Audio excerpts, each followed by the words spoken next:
मौजूद हूँ शुआ फातिमा और आज इस वक्त हमारे साथ एक बहुत ही खास शख्सियत जुड़ने जा रही है, श्री त्रिभुवन दत्त जी, जो कि पूर्व सांसद और पूर्व विधायक आलापुर विधानसभा क्षेत्र से रह चुके हैं। बहुत बहुत स्वागत है आपका हमारे इस खास पेशकश में सर। पहला सवाल आपसे यही, जो आपकी पार्टी ने इस वक्त देखा कि अकबरपुर क्षेत्र में, आपके स्पेसिफिक क्षेत्र में किस तरह से पानी की वजह से, क्योंकि पूरा पानी सड़कों पर आ चुका था, आम जनता ने बहुत बड़ा ज्यादा दिक्कत का सामना इस वक्त करना पड़ा है, कि क्या कहना चाहेंगे अब आपकी सरकार अगर होती तो किस तरह से मदद आपकी तरफ से दिए जाते?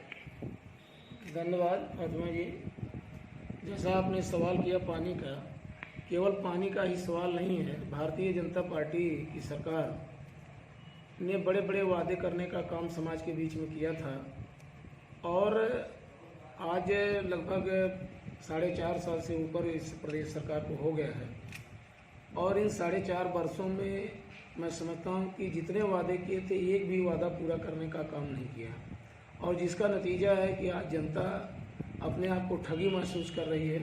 चाहे पानी का सवाल हो, चाहे सड़कों का सवाल हो, चाहे रोजी रोजगार का सवाल हो, और जो 15 लाख देने का वादा माननीय नरेंद्र मोदी जी ने किया था, 2 करोड़ बेरोजगारों को रोजगार देने का प्रतिवर्ष किया था, सारे वादे इनके खोखले रहे और जिसका नतीजा है कि आज जनता सड़कों पर है। किसानों को रौंदने का काम किया जा रहा है। जहां इन्होंने कहा था कि हम किसानों की आय दुगनी करेंगे, दुगनी करने के बजाय किसानों के ऊपर गाड़ियां चलाने का काम आज भारतीय जनता पार्टी की सरकार में किया जा रहा है। निश्चित तौर से इस तरह की हैवानियत ब्रिटिश हुकूमत में भी नहीं हुई थी।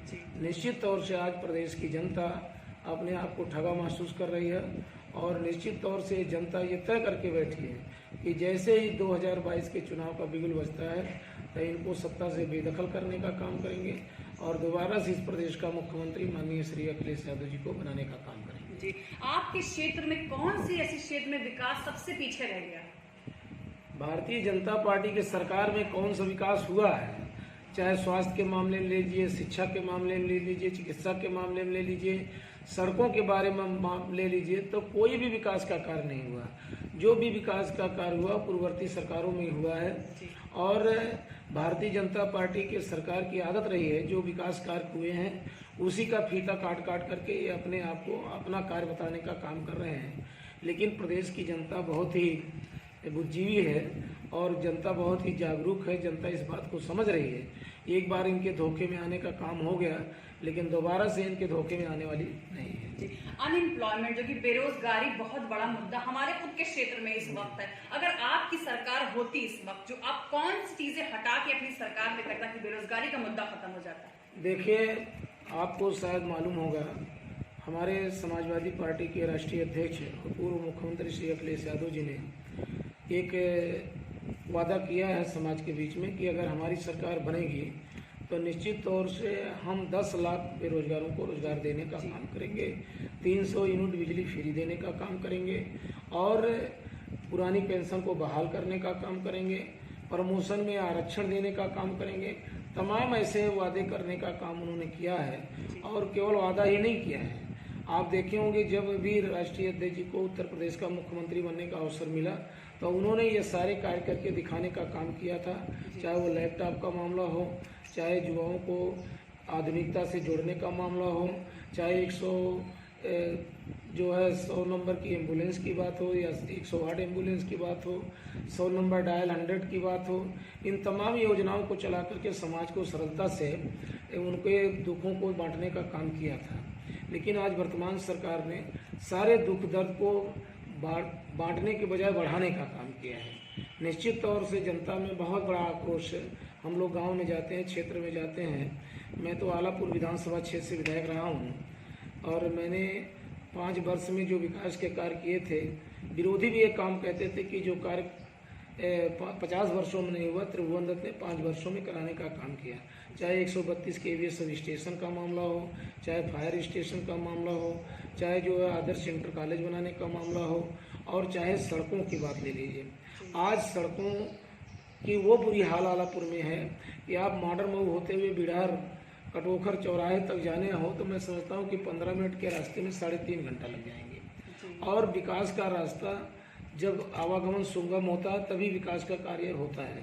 निश्चित तौर से विकास के कार्य सारे ठप हैं और मुझे भरोसा है कि 2022 के चुनाव में जनता इसका पूरा हिसाब लेने का काम भारतीय जनता पार्टी से करेगी।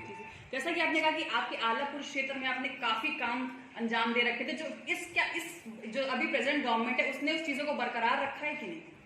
एक भी कार्य नहीं किया। जो भी मैंने तो बताया ना कि जो सड़कें बनी थी उसकी मरम्मत भी इस भारतीय जनता पार्टी की सरकार में नहीं हुई है। एक दिन माननीय विधायक जी इंटरव्यू दे रही थी किसी चैनल को कि हमारी सरकार में सड़कों का जाल बिछ गया है। हम नहीं, पूरे क्षेत्र की जनता हंस रही थी कि सड़कों का जाल पता नहीं केवल कागज में बिछा है कि धरातल पे भी कुछ है। धरातल पे तो जीरो का काम हुआ है। और आलापुर की जनता ने जो वर्तमान विधायिका अनीता कमल जी को 100 में 0 नंबर देने का काम किया है। और मैं समझता हूँ कि पूरा हिसाब किताब 22 के चुनाव में हो जाएगा। 22 के चुनाव अपने चरण सीमा पे इस वक्त पहुंच रहे हैं। आपकी तरफ से कौन सी तैयारियां पहले से शुरू है अपनी आलापुर क्षेत्र के लिए? हमारे तरफ से पूरी तैयारियां चल रही हैं। हमारे विधानसभा स्तर, सेक्टर स्तर की पोलिंग बूथ की कमेटियां पूरी तरह से बनकर के तैयार हो गई हैं और गांव-गांव जाकर के जनसंपर्क का कार्य भी बहुत तेजी के साथ किया जा रहा है। और जनता का रुझान इस समय निश्चित तौर से दिखाई पड़ रहा है कि हमें आने वाले दिनों में समाजवादी पार्टी की सरकार बनाना है, मुख्यमंत्री अखिलेश यादव जी को बनाना है। क्योंकि आज उत्तर प्रदेश में गाजीपुर से गाजियाबाद तक आप चले जाइए तो पूरे उत्तर प्रदेश में हत्या, डकैती, छिनैती, बलात्कार, लूट, अपहरण, यहाँ तक कि सुरक्षा करने वाले सुरक्षाकर्मी भी सुरक्षित नहीं हैं। इस चीज़ को लेकर के लोगों को ये विश्वास जगा है कि अगर इन चीज़ों से कोई निजात दिला सकता है, पुनः हमें सम्मान दिला सकता है, हमें कोई रोजी रोजगार दिला सकता है, तो अखिलेश यादव जी दे सकते हैं। तो इसीलिए प्रदेश की जनता नारा लगा रही है कि यूपी की मजबूरी है, अखिलेश यादव जरूरी है।